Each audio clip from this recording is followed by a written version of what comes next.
3, 2, 1, go. Welcome back, everybody, to the Triad of the Forest podcast, a podcast from 3 Puerto Rican friends coming together to do deep dives into Star Wars and other nerd-related media. This is our second episode of Fett Fridays, talking about episode 2 of the Book of Boba Fett, The Tribes of Tatooine.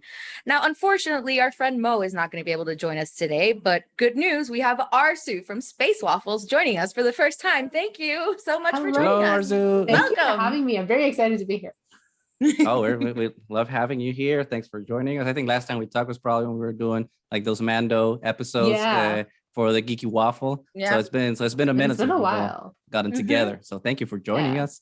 For everyone, from the Caribbean, Spain, Latin America, happy Three Kings Day. That was yesterday. If you're listening on Friday, the 6th January, the Epiphany, or Three Kings Day, as we say colloquially. So happy second Christmas. 3 Kings Day, it's great. So hopefully you got even more gifts and you had another beautiful day with your family as the Latin festivities continue.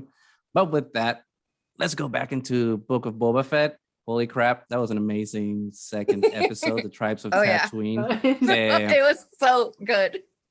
It was amazing. Holy crap. But before we would dive into like episode 2, Arezou, why don't you give us a little bit of like your thoughts on like episode 1, like how you feel like because now we can talk about the series, right? Because we've had two episodes, so now it's like, okay, we can have a perspective on it. I like that the first episode got kind of the obvious question out of the way fast, like how did Boba survive?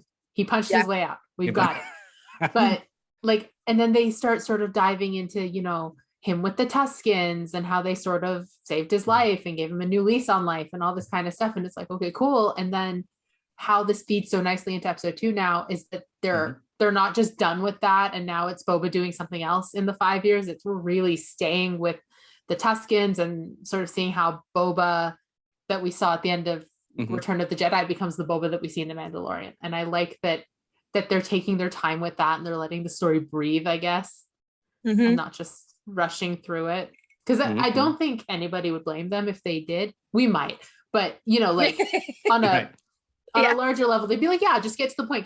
But it's like, this is the point, is the slow build of it. Right. It's a character study, right? It's not exactly.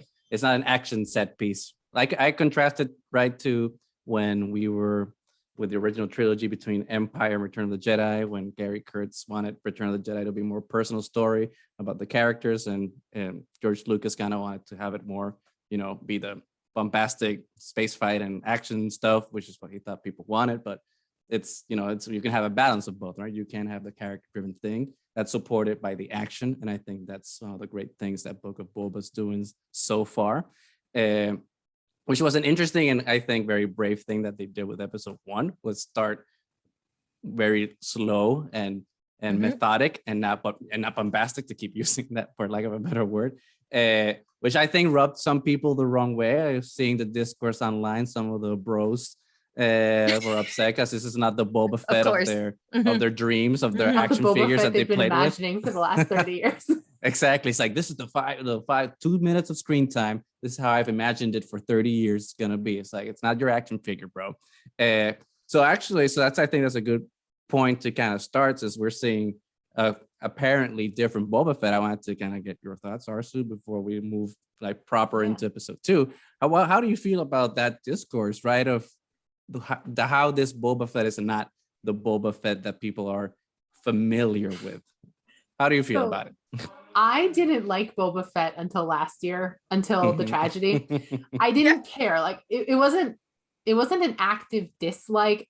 I was just like, I don't see the big deal, but whatever, it makes people happy. And then we saw Tamora Morrison at the end of episode 9 of the Marshal. And like some of our friends can say, because we got on FaceTime after, and I'm just screaming my head off going, that had better not be Boba Fett, because all of a sudden like we're making this about Boba Fett and it's not about Din, and I don't want Boba Fett here, and blah blah blah blah. And then the tragedy happens, and I was like, I love him now, because I know. First of all, Tamora Morrison is a very handsome man, but also he shows up, he's helmet off, so already very different from Boba Fett, and he obviously looks like Jango Fett, so it's got that callback to the prequels. And then you know, you see the ship pull in and you're expecting him to be that Boba Fett that everybody's been picturing for the last 30 years. He's bombastic, he's violent, he's whatever. And Din is ready to start shooting. Right. And then ready to lay down. he's like, that's it. You'll both hit the floor before the muzzle flash, whatever. And then Boba's like, why don't we just talk it out? And I'm like, what okay, just I'm happened? listening. Yep. I don't know what just happened, but now I'm listening because I'm like, this clearly is not what I thought he was for the last 30 years. It's not what the bros thought either. It's not what anybody thought. And I think that if you're gonna bring a character back who is extremely cool looking and like the vague sort of badass idea, if you're gonna bring him and center a whole show around him, you need to give people something to follow and something to care about. And I think in the first 2 episodes, they have really given Boba like and made him somebody that anybody could care about. If you were already invested, you're not going anywhere. But like the new people coming in now also have something to care about. Right.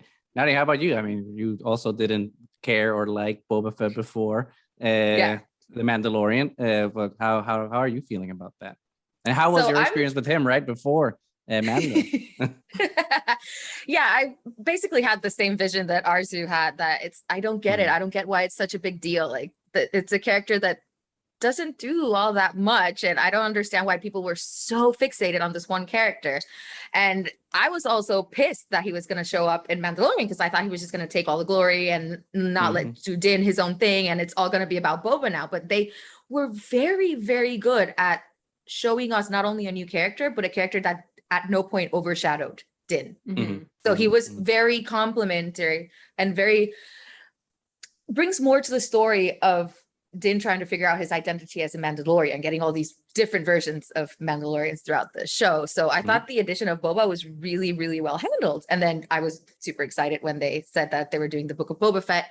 And I was afraid that they were going to start off just like, oh, it's going to be all violence, all action, all everything. And we're going to lose some of what we gained from the character in the Mandalorian, you know, the robes and everything and being, you know, Tuscan. But we weren't really sure if he just like beat the hell out of a Tuscan Raider and stole their stuff. Now we're actually finding out that, you know, he became part of the tribe and joined and everything. So I'm really, really enjoying it. And the mixture of knowing when to do the action scenes and then do the slow burn and the character building and everything else. So I've been really, really happy with the pacing and everything, which was surprising. So.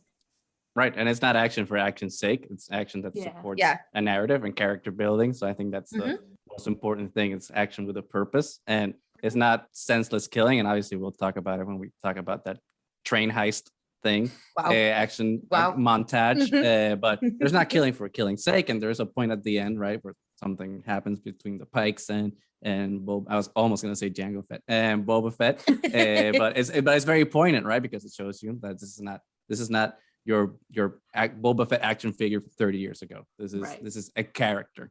But with that, let's start to talk about the Tribes of Tatooine proper. I think from what little we've talked about so far, we can intuit that everyone really enjoyed the episode. So why don't we start with you, Arezou, since you're like our guest of honor today. Why don't you give us your first reactions and thoughts on the Tribes of Tatooine, Chapter 2 of the Book of Boba Fett? So two things stood out to me. One was that I love the way Fennec offsets Boba, and we haven't seen a ton of it, but I like that he's very intense, but he's got this very like almost peaceful energy about him. Like he's confident, he's comfortable, he's like, it is what it is, and I'm just going to roll with it. Whereas Fennec is this dry, sarcastic, ready to go at any time. And I think they complement each other very, very nicely. And I'm hoping down the line that we get a bit more time with the two of them just bouncing off each other. But so the bulk of the episode obviously set in the past, and I love what they have been doing with Tuscan Raiders in live action. I think they have, you know, unfairly been treated like the sand people, the savages, the whatever for so long. It's wasn't cool then, it's not cute anymore. Like, and then so much of this felt like such a deliberate sort of like a fight back to all those statements. Like one moment I noticed was when that creature came out of the sand and was running and they needed to stop it. One of the Tuscans picks up a rifle and does not hesitate, just shoots the thing dead on and it falls. And all I could think was Obi-Wan Kenobi's line in A New Hope, where he's like, these blast points are too accurate for sand people. And it's like a huge Jawa jungle, like anybody could hit that thing. He's like, well, sand people couldn't. I'm like, she just hit a moving animal. So Right. thank you very Good much. Point. So the rehabilitation of the image of Tuscans is amazing to me. And I love that we are seeing this. It's not through their eyes, it's through like an outsider who's come in. But we are still getting their story told alongside Boba's, like sort of see how they do things, like the ritual that they do at the end. So I loved everything about it.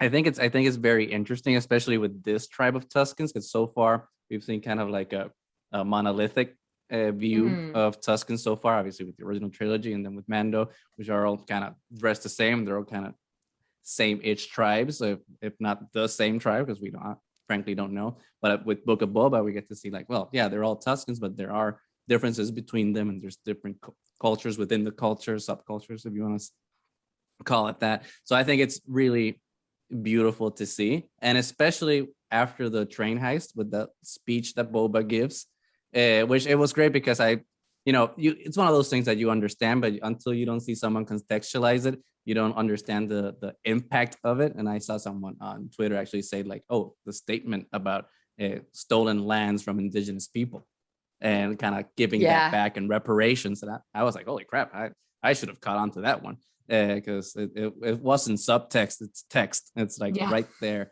So to not only humanize Tuscan Raiders in that way, but also pay reparations to them by saying those things, and also validate all these struggles that other indigenous people have had in real life, and validate that in that way, I think is very important, not just for narrative's sake, for fictional characters, but also for real people that are still struggling through like their lands being stolen, or them still being seen as savages or oppressed or whatnot. So I think it's beautiful, the Tuscans, and obviously I think these Tuscans are the best ones because they're extremely stylish, and I really dig their garbs. So I really want to see more of them. I hope so. I hope we spend more time in present day as we go forward. But I hope that this isn't the last we see of the Tuscans. I hope it does keep cutting back to them all season.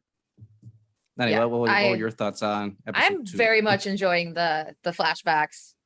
More so than the present time so far. So like Arezou said, I would hope that we get a little bit more of like the present time, like catching up to how good those flashbacks are. And I really hope they keep doing the flashbacks though, kind of start changing to maybe more time in the present, less time in the past, but still have that past, and maybe catch up like what his relationship to the Tuscans is now in the present as well. Cause I think it has to do with the reason that he's trying to make himself, the Lord of Boba's Jabba's ex lands and everything. So I think it has to do with him wanting to improve the lives of what becomes his people. So, that clearly he became a Tuscan as well, which I really loved, all the symbolism to everything, the rituals and the visuals, how it's done. It's so good. I mean, I was getting goosebumps like throughout this entire episode. Like this is so beautiful, so well done. There's a lot of symmetry also with like that first episode that was really cool, how at the end of the first episode it's the chief giving him the black melon for water, and then Boba this time like handing them that entire cart of water, and you had the droids putting on his Boba Fett like Beskar suit on, and this time it's like the tribe members dressing him the garb. So it's very harking back to Last Samurai and a lot of like indigenous like the spirit journey and all that, which I really enjoyed. So I thought this episode was fantastic, really. Yeah, I think it's interesting, especially for this episode as opposed to the first one, because the first one was pretty balanced, I think, right? Between present day. Technically, it's a galaxy far, far away, right? A long time ago. In the past. But whatever. But present time Boba and past time Tuscan Boba. So it was more or less balanced in the first episode. And this one's kind of a sneak peek, so to speak, right? Of the present, just like this little, it's basically like cameo appearance of, I forget the bounty hunter's name because it's in Wookiee name, hard to pronounce. Sorry, I can't pronounce it. Yeah. And then the Hutt twins, which I thought looked amazing. The Hutt twins were great, but then it's kind of like, okay, that's not important right now. Let's go back into the psyche, right, of Boba Fett at this time. So that's kind of my question, like moving forward, right? Is how much more flashback are we gonna get? Is it gonna be like the whole series? Are we gonna get to see the payoff, like Nani, like you were saying, of what that relationship is in the present day, right? Of Boba as crime lord, and what's his relationship now with that tribe? Or did that tribe get wiped out by Crimson Dawn or the Pikes when they came for retribution after the train heist? I don't know. That just popped into my head. So I think that's gonna be like an interesting thing going forward. Which now I'm worried, right? Because it's only 7 episodes. So do we have enough time to explore all these things, especially when we have all these dangling threads about what's happening in the present time? Well, if they're all an hour long, we might have enough time. We'd have 6 more hours ahead of us. So I would think now that we're sort of settled in the Tuscan village, now we don't have to cut back quite as often. It can just be the key events. Like we don't need to know how he became part of the tribe anymore, sort of what their dynamic is, because we have all that. So now they can just show the key events, and I think maybe spend more time in the present and show how they connect, and then both can culminate in the finale. That seems like the best way to go for sure. Then talking about present timeline, we only got a little bit of it, but any preliminary thoughts about how this is going to shape in terms of where it's going now that we kind of saw what the main conflict is going to be, right? The twin Hutts, right, that are Jabba's cousins, are here to vie for the daimyo ship, if that's how we could say it, of Mos Espa. How does that then plug into obviously those rumors of Crimson Dawn and maybe Kira showing up and having that conflict with Boba Fett? Any thoughts on how that could go along? Maybe it's stupid of me, but I didn't even think to consider the Hutts. Because we've been talking so much about like Crimson Dawn and is Kira coming and all of the bounty hunters. So I was so focused on that right when they go and take the assassin to the mayor, and he's like, well, they can't work outside of Hutt space. And then they go to the sanctuary, and Garth is like, the twins are here. And then Boba's like, but there's trouble on Hada and all of this. And I'm like, right, the Hutts are a problem. And it's occurred until the twins come rolling down the street that it might actually be building up to something with the Hutts. Like, I don't know how long they're going to be there, but that didn't occur. Right. I exactly the same. I was not expecting the Hutts in any capacity for some reason. I was like, oh, Jabba's gone, so they're all gone. We're also so fixated on like Kira and Crimson Dawn that the and Cat Bane and like and Bosk is just like, where's everybody? Where's all the bounty hunters from Empire Strikes Back? But it was fun to see like all these Hutts in CGI kind of come back, and being that they're twins. I thought that it was interesting that one looked like Jabba and the other one looked like she could be Cyril the Hutt's daughter or something, because she was a little pink or purple. I don't know, but I thought they were hilarious, especially with the one Hutt kind of using the rat thing to to wipe off his sweat. I was like, that's okay. I'm glad that's all he did. I thought he was gonna bite the head off. Right. Yeah. That's what I thought originally. And then it's just like, no, I'm just gonna wipe my sweat. It's like, and the other one with the can fan, never get grosser. Yeah. Really, like, yeah. So hopefully, I mean, I don't know where they're gonna stay now. Hopefully, they have a really nice Airbnb, because I'm not sure if Boba's gonna just let them stay at the palace. And Hutts, they probably require some special accommodation. They cannot stay anywhere in Mos Espa. So hopefully, they'll be well taken care of somehow. But unfortunately, we don't have that much to go on right now for present time. So let's go back into the meat and potatoes of the episode, which is the flashback with the Tuscan Raiders. And something also that I didn't expect to see was who were the members of the train that they did the train heist on. Yeah. I thought it was going to be the same gang from Tashi Station. But shout out to George Lucas for doing the deleted scene that no one thought would ever be brought back into canon somehow. So kudos to Favreau for a deep cut. Which actually, any thoughts on seeing Tashi Station finally? I mean, not finally, but in canon for the first time. That cut was so deep. I would have missed it if I didn't have subtitles on. Yeah. And the only reason I knew it was Tashi Station was because of the Twitterverse, and they did the screen grab from the trailers, and all of a sudden it's just like, oh, that's Cammy from the deleted scene, and like this little piece of hardware and I'm like, Jesus Christ, like I would never have picked that up, but it was pretty cool to like have those non-forced little Easter eggs in there. Yeah. Because sometimes when they're forced, it's just like, come on, what are you we know, doing? you know, and if you don't know, you're not missing anything. It doesn't detract. So, Yeah. Right. Mm-hmm. So seeing that gang with the swoop bikes, again, cool swoop bikes, bringing them back from Shadows of the Empire. I totally thought it was going to be that gang. That was the gang that was part of In the the train. So all of a sudden to see the spices, the pikes on the train was a big surprise. Again, a call back to Solo. So which for me kind of added fuel to the fire that Crimson Dawn might be somewhere involved in this, because obviously we see the oh my god, I forgot the name of the character, but he looks like Scorpion from Mortal Kombat in the red garb. So obviously there's that. Oh, maybe that Assassin of the Night Wind. Yeah, that dude. Obviously garbed in red, so that the color connection to Crimson Dawn is obviously there. But then to see the Pikes in that same episode, it's just like, well, the Pikes, Kira had dealings with the Pikes, and obviously all the syndicates are together. And if you're reading Crimson Reign, everything's connected, because everything's connected in Star Wars. So that lent a little more fuel to the fire, right? Of Crimson Dawn pulling some of the strings. Yeah, and they literally mentioned Spice from Kessel, so yeah, it's very much tied into that. Connection.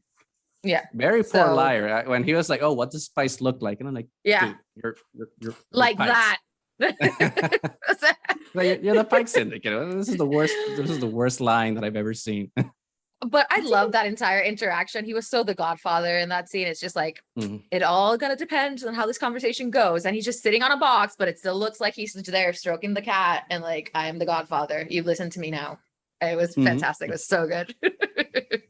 But it was an important scene, right? Because he could have like killed all of them and you only left one to live and be like, oh, you're the one's gonna give that message.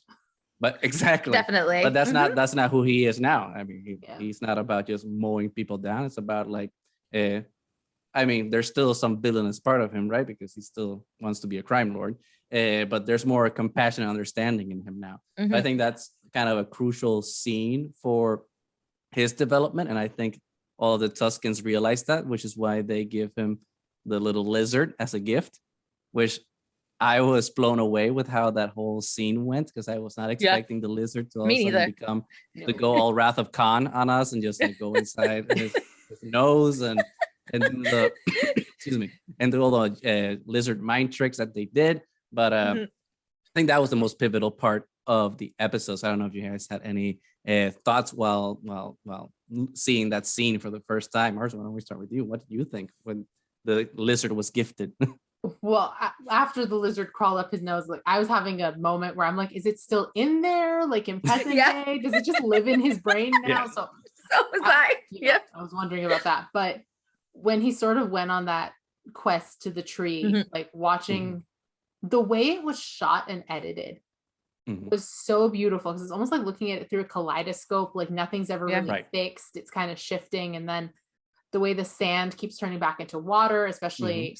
And then right before this, we find out that Tatooine used to be covered in water. Right. It's not anymore. And it's almost like the past and future, not the past and future, like the past and present of both the planet and Boba are kind of melding together to sort of make him into the man he is now. I don't know if that made sense, but like, it does. Yeah. And so then all of that, and him having to confront his past and confront his recent past, especially, and like escape his near-death experience. And then that is what allows him to move forward now as a member of the tribe. I thought that was amazing. Nani, what did you think? I really was not expecting a spirit quest. It was so good. Like when he got the lizard up his nose, it's like, wait, are they just like, what are they doing? Are they trying to mind control him now or something? Right. Like, I thought it was just I thought it was just a bit. He was like, well, like Starro or something. Accidentally swallowed the lizard. This is it. But yeah, like Arezou was saying, it was so beautiful because it is a kaleidoscope of images, but you can still clearly see all of them. So it's not sometimes when it's like hyper edited and you can't really tell what's happening. Like you could see it. I remember as soon as it was ended, I was like, I didn't get exactly what was going on, but that was But I gorgeous. get Know it. what's going on. Yeah, but I don't get it, but I get it. And then it's the water and the sand thing. It also harkens back to, obviously, like, he comes from a water planet. So you have that mixed in together. And then that final scene, like when he breaks off the branch, which is like interpreted like the branch is grabbing him, like him being trapped in the Sarlacc pit. It's that imagery that he's like still trapped. And then when he breaks out in that first episode, he was birthed again, like through sand. And in this one, that last image is water. So it's like the full completion of, now I really am free from the Sarlacc pit. I am ready to become part of the tribe. And then when you actually start, because I was like, I didn't really get why the tree, is it like a tree of life thing? Like, what are they doing? And then you see him walking back and he has the branch. And I was like, oh my God, it's the gaffy stick. Right. Yeah. No way. They're doing this. It's like, and then that whole image when he has to make it himself, guided by another member of the tribe. It so harkens back to, you know, the lightsaber. How they have to make the lightsaber, the Beskar armor, how everything is like a part of their soul. And it blew me away. It blew me away. Right. I wonder if like there's more of those trees. I want to learn more about this psychedelic tree that he visited. Does each Tuscan tribe have their own tree that they go to? I mean, that's just going into the weeds. But I mean, I agree with you both. I mean, that whole tree sequence was just so marvelously shot. It was confusing, but in a poetic way, which you could still like understand everything that was going on. And like that, the duality of the sand and the water, obviously you've already mentioned it, so there's no need to beat a dead horse. But I think the important thing about it, and it harkens back to the title of the episode, you know, Tribes of Tatooine, or Tatooine, I don't know how, I've heard it said different ways. But for me, the most important part was when he like flashes back all of a sudden to Daniel Logan, and it's like baby Boba. And he sees like his reflection in Camino, and he just sees Django going off in Slave One and like going away. And for me, it's like, holy crap. I was like, he's in a facility full of clones of himself or clones of Django, but he's still alone. He's not part of a tribe, really. It's just him and his dad. Then his dad dies in Geonosis, so it's just him on his own. He doesn't have a tribe anymore. And there's a little flash of him with the helmet again too. So it's like the helmet and then his dad leaving. So it's like him just losing his dad multiple times. It's oof. So he's always been alone all his life, because even as he's a bounty hunter, he has, you know, Aura Singh and Bosk, his friends, but they're all really competing against each other. They're not really a tribe, so to speak. So he finally, after his vision and everything is accepted to the Tuscans, he finally has a place, which I think it's then interesting to see, like in the present day, that now he's kind of again in that role of Django Boba, where he's kind of alone, where he's like with Fennec. So it's just the two of them alone figuring it out again. So I wonder if he's going to build a tribe with Fennec. It's either whether it's family or whether it's, you know, like his syndicate or whatever it's going to be called. I wonder like if that's where they're getting at. He finally found his tribe. Was his tribe taken from him and they were slaughtered like we theorized before, or is he rebuilding it somehow and trying to find retribution for it? So I don't know. I hope the tree comes back in some way, because I think not only the imagery was nice and I would like to see it again, but the whole symbolism of it, I feel like there's more payoff to it. I think there's a lot of setup right now for what's gonna happen in the future, but I don't know. I'm really digging it. It was a good way to kind of cap the episode with it. But speaking of Fennec, and I know Arezou, you're a big Bonnick fan, as it's called online. I wanted to get kind of your thoughts on Fennec's role so far in Book of Boba Fett, because personally, I feel that I don't know if they're building her up to something leading up further into the show, because right now I feel like they're kind of underplaying her. I don't know if that's kind of purposeful, and then, you know, she's gonna have a larger role in the series. But how do you feel about what's happening with Fennec so far? I mean, I would always like more Fennec, but just generally speaking. But I think they're doing a good job of setting her up as this foil to Boba. And I don't mean that in an antagonistic way, but they don't see eye to eye on everything. And they make that clear from the beginning. Like, she's much more direct than he is. And sort of her approach to things is like, do things the old way, because that's not necessarily the easiest way, but it's going to be easier to gauge because we've seen it happen before. Right. Whereas try he to wants test to, it. tried and tested. Like if you do X, Y, and Z, like that's how everybody else ruled, so you should try to do the same. Whereas Boba's like, no, I want to do things my own way, and I think that's going to cause conflict between them. I don't think this is going to be one of those she stabs him in the back and takes the throne. It's not quite that overwrought, but right. I do think that this is going to cause like some sort of conflict, because it's going to come to a point where his approach isn't working and maybe he should have done it her way. Or alternatively, he tries it her way and that blows up in their face. And I think something is going to happen. Like something's going to obviously go wrong. Like they wouldn't be setting up the fact that they don't think the same unless it was going to pay off. I'm hoping that once they sort of establish Boba in the past, like maybe somewhere halfway through the season, we can meet up with him, like rescuing Fennec, and then the rest of the flashback can be like the two of them. To sort of see what their early dynamic was like and how is it evolved into their present dynamic, because I don't think it's been this from the get-go. So I think that would be interesting. That's a good point, because Robert Rodriguez has said, and everyone has already been talking about this ad nauseum, that all the trailers were just like the first episode, and obviously that wasn't true. That's not true. And I think, and there's one scene from the trailers that we definitely haven't seen. It's that kind of romantic framing, right, of the balcony, the balcony with all the with the curtains flowing in the wind and everything. The sunset, and the billowing. So we're still missing that. So I wonder, and I want to know everyone's opinion on this. Do we think that Lucasfilm is going to actually pull the trigger on romance and make a ship finally, and kind of pull that trigger? Give me a happy ever after ship. We have so many ships in this fandom, and they all end badly. Yeah. They all crash and burn. Oh my god, yeah. Whatever it is, it did. They all sink. I think the only couple that is together and stays together are the Dozas from Resistance, and that's because we didn't get a third season. They didn't have a chance to break them up. True, that's very true.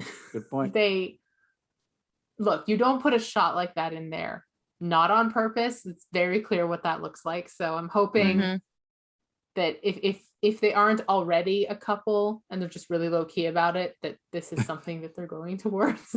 I think that would be nice. Like most of Star Wars centers around, people in their late teens, early 20s, mid 20s, and these two are upper middle aged, and for them to kind of find love at this point and finally, mutual sort of so much struggle.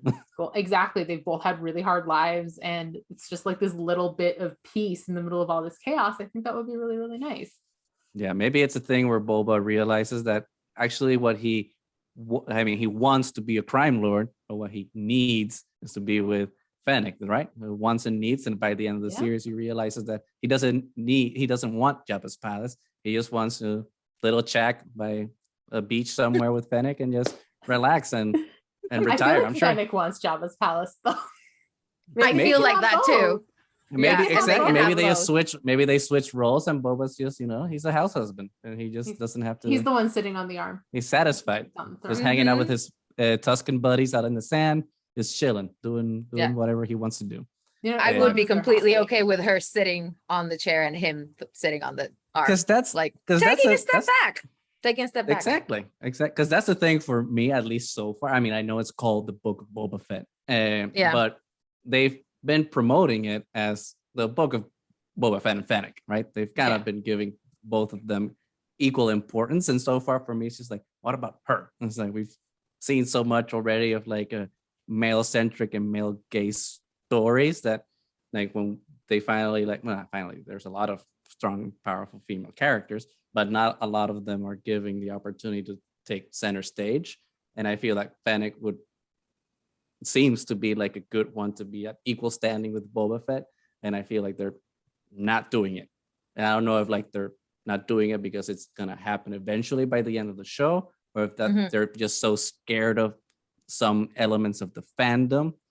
I need not call by name because they know who they are, that they're just like catering to them and just like, okay, it's exactly, they're, and kind of staying kind of away from that because badasses don't love people, so I don't know if that's the Lucasfilm mantras, like we want to push but not push far enough. I think Tamora Morrison in an interview about the show describes their dynamic as very Remington Steele, which I had to look up because it was before my time, but basically it's this man and woman running, I think, a con Mhm. and hooking up on the side. And I'm like, sir, if that's the comparison you're making, I'm okay that with is that. very encouraging. And if someone would know, Tamora And Morrison would know. if anybody knows, it's him. So if he has shot this whole season with Ming-Na Wen, and the first thing he can think of is Remington Steele, it's quite Mhm. encouraging.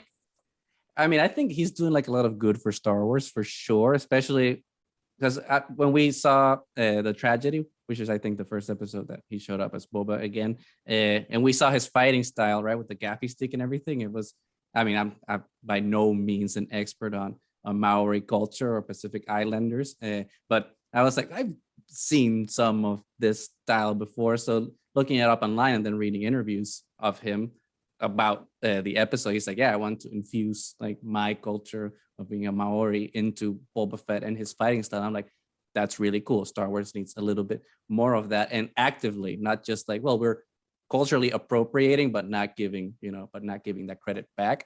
So having like Tamora, right, who's Maori, doing Maori things on screen, I think is very important, not just for representation, but also for richness of the character. And then to like see the ending of the episode today. Oh my God. And well, today, well, this is Friday when Yeah. we release it. So whenever it came out on Wednesday, and then see like the final scene of the episode, which is like them doing a haka, right, by the campfire.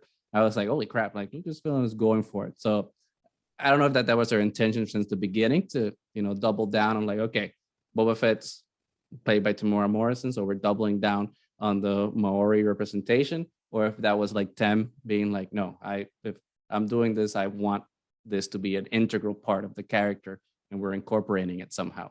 Either way, I think it's a really good step for representation in Star Wars, which with the whole Blackout Eclipse stuff that's happening, it's more important now more than ever, I think. I agree. And how beautiful was that scene though at the end? So like the melding of like what they've spent the last 45 years telling us is violent, and now it becomes this beautiful dance, like, community thing. It's a ritual. Yeah.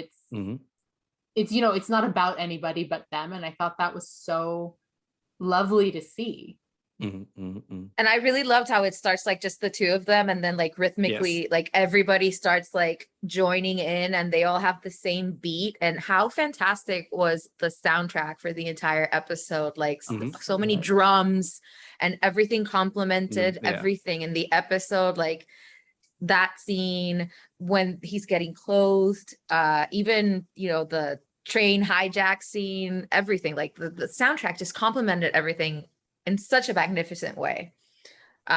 Music in Star Wars has always been good, but it continues to get better somehow, and it's amazing. And anyway, talking about like strong female characters, how about that one Tuscan warrior who was clearly coded as female?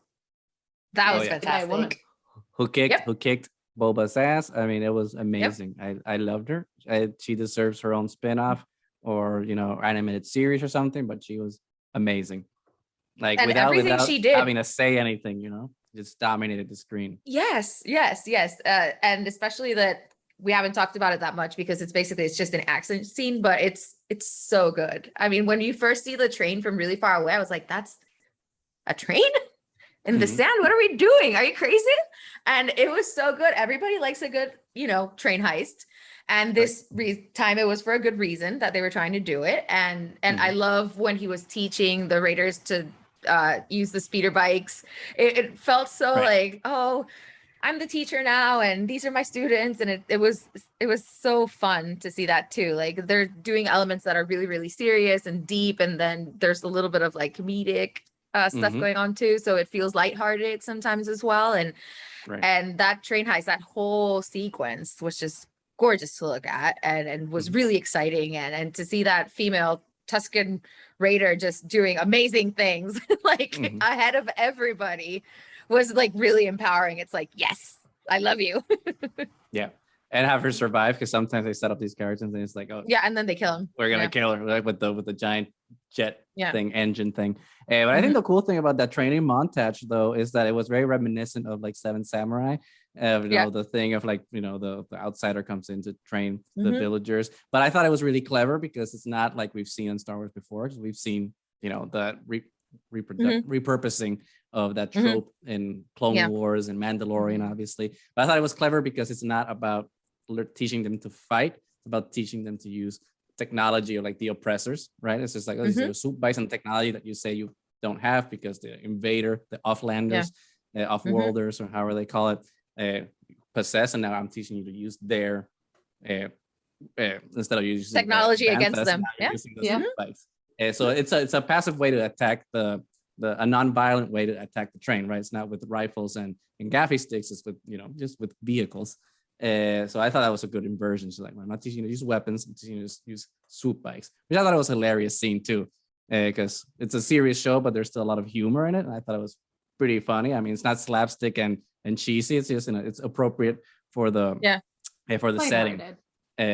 But to your point, Nani, about the train heist, I was blown away. And like, I think Lucasfilm always finds a way to keep making the technology of the volume even more impressive. Yeah. It's like with each season of Mando, you're like, holy crap, like this looks even better than before.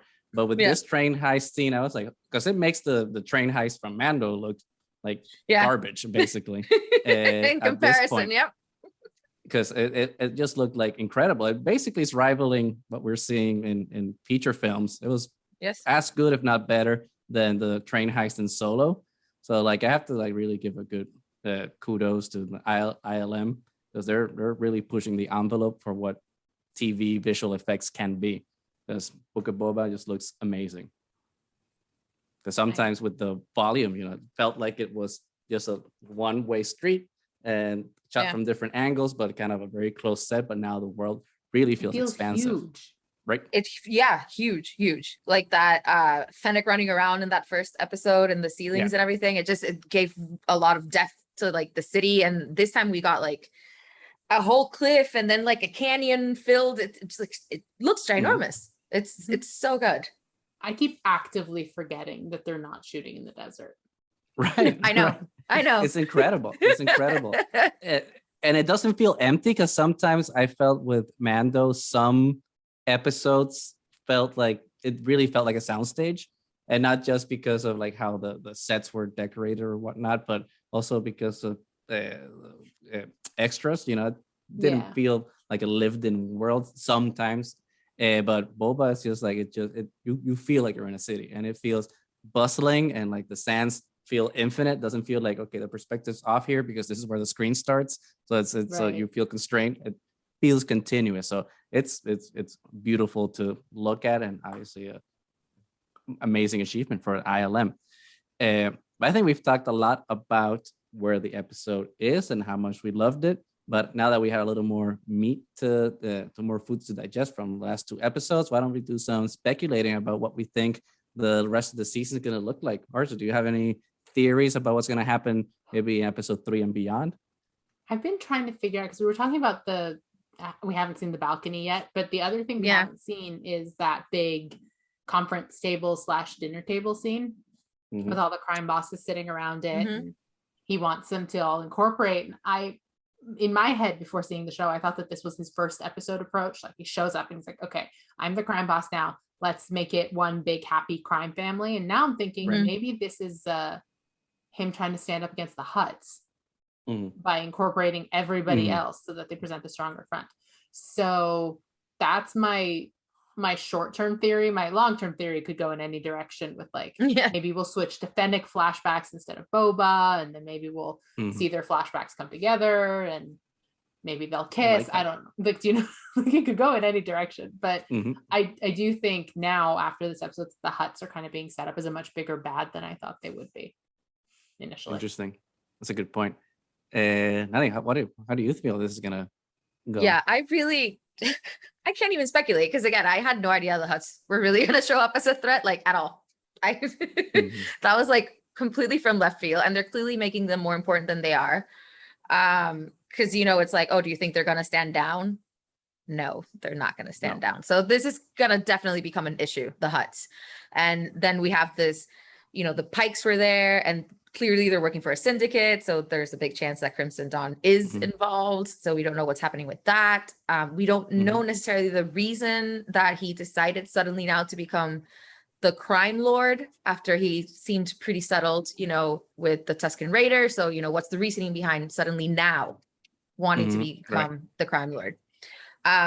So I have no idea what's gonna happen.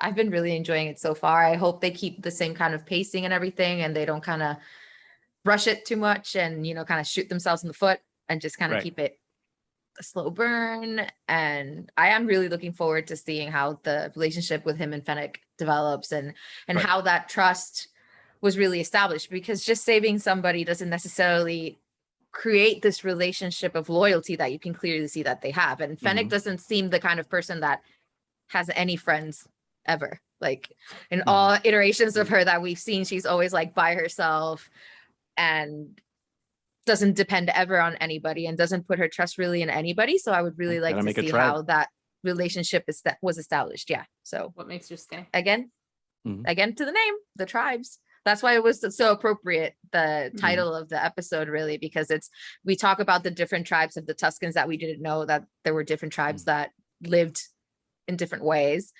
And, the tribe that Boba's forming with his people, you have the Hutts, who are their own tribe as well. You have the mayor and his people. So, I mean, it's the mayordomo, whom I love to hate. Oh my God. I know, because he's so obnoxious, but pulls it off so well. The obnoxiousness. And I loved also the rancor, and then there wasn't a rancor at all. And the guy starts confessing immediately. Oh, he won't say anything to people, but the rancor. It's like they're raising this. Pretty sure there's not a rancor down there anymore. But I thought they got a new one for a second. Yeah, I thought they did too, but especially since Fennec had mentioned the menagerie, I'm like, well, a menagerie implies more than one. So maybe Jabba did replace. She was ready to go with that button too. Yeah. Oh yeah. She seems so excited. Oh yeah. And I'm sure she wants to like use it actually for reels with like having like something down there. So we'll see. On their way back, they're gonna buy a rancor and go back. Yeah, it's just like, well, we absolutely need one now. It's a good confession machine. But yeah, I definitely want to see like if we leave Tatooine. It's not because like at this point I kind of feel like Finn and Jakku is like, why does everyone want to go back to Jakku? I feel like, why does everyone want to go back to Tatooine? Like I love it, don't get me wrong, but at some point I'm just like, okay, let's see something else. So with this whole Hutt threat, I wonder if we're gonna go see Nal Hutta at some point, and like maybe they take action back to them somehow with the coalition of syndicates, like you guys were theorizing with, which I think it's a good bet. And maybe it's a thing where like he can't strike a deal with the syndicates, but he has to strike a deal with bounty hunters or something, and like make something happen. I don't know. There's a team up, obviously, because if we've learned something from the last couple of Star Wars shows we've seen, Bad Batch and Mando, there's always a team up at the end. So looking forward to see what that will look like. But I'm more concerned to like know if like this is just gonna be like a closed loop, right, where this story just wraps up with a nice little bow and it's over, because I do think this is a limited series, at least for now. I don't think they're planning a second season, so I do hope that they just tie everything up and then don't leave. I mean, obviously every story can continue, but make it a closed-ended circuit and not something that's like, okay, season's over, but we're gonna leave the door open for this. So we'll see. It's definitely a great start to the show. It's only 7 episodes, so we're only starting. There's still a bunch of episodes to see. So like we said at the beginning, it's a lot of Star Wars in 2022, so we're going to be well fed in terms of content. We have a bunch of books, comics, TV shows to see this year, so it's definitely very exciting. I think unless anyone has any closing thoughts for chapter 2 of the Book of Boba Fett, I almost said the Mandalorian. Book of Boba Fett, the Tribes of Tatooine. I think this is it for now. Arezou, thank you so much again for joining us. Thank you so much for having me. Where can people find you on the socials? So on social media, you can find me on Twitter. I'm at Arezou Amin. And in my bio, you can find everything I'm doing. So I I host the Space Waffles podcast on the Geeky Waffle Network. I co-host the other shows as well. And I also write for their website as well as a couple others. So Your Money Geek and Collider. I also have my own site, arezou2.com. And that's where I was going through all of the Star Wars canon novels. And I say was because I'm starting to run out of books. So I have Ronin and the New High Republic stuff, and then that's it. So this year is going to be like the year of Kenobi on RCT2 with the show coming up. So I have all of the Jedi Apprentice books and the Kenobi novel, and I'm just going to be going through those once I'm caught up on the last of my backlog. So yeah, very cool.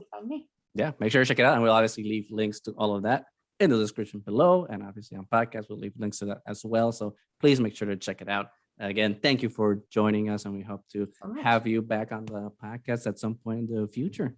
I would love to. With that, Nani, sign us off. Well, thank you so much for joining us again. We're so excited that Book of Boba Fett is kind of exceeding our expectations at this point. Let's hope that it continues to get better with every episode as we've seen so far. And with that, we are Triad of the Force. You can find us whatever that podcast can be found. You can find us on Twitter, Instagram. We have t-shirts. Just search for Triad of the Force and you will find us. Until next time, may the Force be with you.